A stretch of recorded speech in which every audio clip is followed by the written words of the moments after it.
চট্টগ্রাম বন্দরের আয় থেকে ফের 1% সার্ভিস চার্জ চেয়ে মন্ত্রণালয়ে আবেদন করেছে সিটি কর্পোরেশন।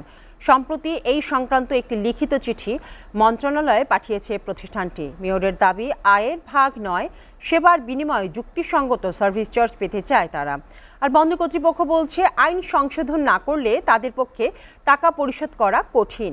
অমিত দাসের ক্যামেরায় সোহাগ কুমার বিশ্বাসের প্রতিবেদন। চট্টগ্রাম শহরের বড় একটি অংশ জুড়েই বন্দর ও বন্দর সংক্রান্ত বিভিন্ন স্থাপনার অবস্থান। বন্দরের কাজে ব্যবহৃত দৈনিক অন্তত 15,000 ট্রাক, লরি ও কাভার্ড ভ্যান সহ ভারী যান চলাচল করে এই নগরীর বিভিন্ন সড়কে। ফলে বাড়তি ব্যয় হয় সিটি কর্পোরেশনের। সেবা খাতেও একক প্রতিষ্ঠান হিসেবে সবচেয়ে বেশি গুরুত্ব পায় বন্দর। এসব সেবা অব্যাহত রাখতে এবার বন্দরের আয় থেকে 1% সার্ভিস চার্জ দাবি করেছে সিটি কর্পোরেশন। বৃহস্পতিবার এ সংক্রান্ত চিঠি পৌঁছে দেয়া হয়েছে নৌ পরিবহন মন্ত্রণালয়ে।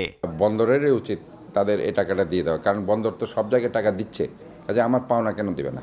কারণ তাদের বড় বড় গাড়িগুলো কিন্তু আমার রাস্তা দিয়ে চলছে এবং আমাদের সমস্ত লজিস্টিক সাপোর্ট আমরা তাদের দিচ্ছি।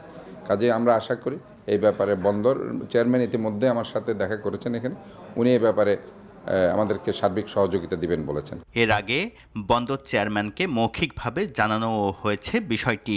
তবে বন্দর কর্তৃপক্ষের দাবি, আইনের সংশোধন না হলে এ ব্যাপারে ইতিবাচক পদক্ষেপ নেওয়া কঠিন। বিগত সময়ে যখন খোরশেদ আলম সুজন সাহেব প্রশাসক হিসেবে ছিলেন, তখন উনি এই দাবিটা উত্থাপন করেছিলেন।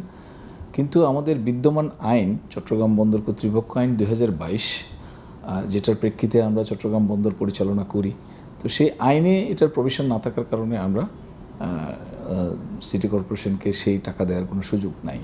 বন্দরের কাছ থেকে সার্ভিস চার্জ আদায়ের বিষয়টি সামনে আসে 2020 সালে। সরকার সিদ্ধান্ত দিলে ঝুলে থাকা বিষয়টি ইতিবাচকভাবে সমাধান করার আশ্বাস দিয়েছে বন্দর কর্তৃপক্ষ। আর মেয়র বলছেন, প্রয়োজনে মন্ত্রণালয়ের মাধ্যমে তদবির করে হলেও ন্যায্য দাবি আদায় করবে কর্পোরেশন। এটা আসলে আইনে এই প্রভিশন থাকতে হবে। আমাদের বিদ্যমান আইনে এ ধরনের অন্য কোনো সংস্থাকে টাকা দেওয়ার বিষয়টা উল্লেখ নেই। যদি এরকম থাকে, আইনে যদি এটার কোনো সংশোধনী সরকার আনে, তাহলে সেটা আমরা সেই অনুযায়ী ব্যবস্থা নেব। সেখানে মিনিস্ট্রিতে আমরা অবশ্যই দেন দরবার করব এই ব্যাপারে, তাদেরকে আমরা কনভিন্স করতে চেষ্টা করব যে আসলে এটা আমাদের সিটি কর্পোরেশনের পাওনা, এই পাওনাটা যাতে তারা দিয়ে দেয় এবং এটা দিলে হয়তো আমরা আরও ভালো মতো চট্টগ্রামকে সাজাতে পারবো। বর্তমানে বিভিন্ন প্রতিষ্ঠানের কাছে 450 কোটি টাকা দেনা রয়েছে চট্টগ্রাম সিটি কর্পোরেশনের। তাই আয় বাড়াতে বন্দরের কাছ থেকে সার্ভিস চার্জ আদায়ের প্রতি সবচেয়ে বেশি গুরুত্ব দিচ্ছে প্রতিষ্ঠানটি। এখানে সফল হলে ইপিজেড সহ বড় প্রতিষ্ঠানগুলোর কাছ থেকেও সার্ভিস চার্জ আদায়ের পরিকল্পনা আছে কর্পোরেশনের। সোহাগ কুমার বিশ্বাস, এসএ টিভি, চট্টগ্রাম।